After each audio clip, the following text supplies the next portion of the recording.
President Donald ট্রাম্পের একতরফা নীতির বিরুদ্ধে ফুঁসে উঠেছে যুক্তরাষ্ট্র। নো কিংস নামের গণবিক্ষোভ হয়েছে দেশটির বড় বড় শহরে। অভিযোগ, ফ্যাসিবাদী হয়ে উঠেছেন ট্রাম্প, যার মাত্রা দিন দিন বাড়ছেই। এদিকে বিক্ষোভকে আমেরিকা বিরোধী আখ্যা দিয়েছে প্রেসিডেন্টের সমর্থকরা।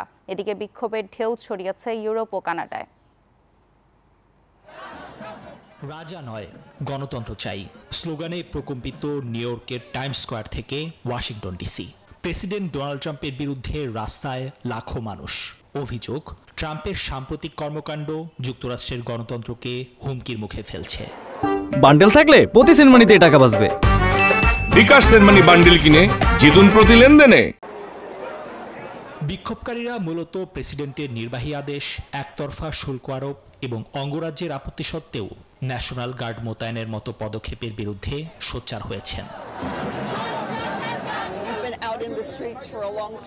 এই মুহূর্তে আমরা পুরোপুরি একটি ফ্যাসিবাদী শাসনের অধীনে আছি এবং এর মাত্রা বেড়েই চলেছে। দিন দিন তো নয়, প্রতি ঘন্টায় তারা নতুন সীমা ছাড়াচ্ছে। তবে এই আন্দোলনকে আমেরিকা বিরোধী বলে আখ্যা দিয়েছেন ট্রাম্প সমর্থকরা। পরিস্থিতি নিয়ন্ত্রণে টেক্সাস ও ভার্জিনিয়ার মতো অঙ্গরাজ্যে ন্যাশনাল গার্ডকেও প্রস্তুত রাখা হয়েছে।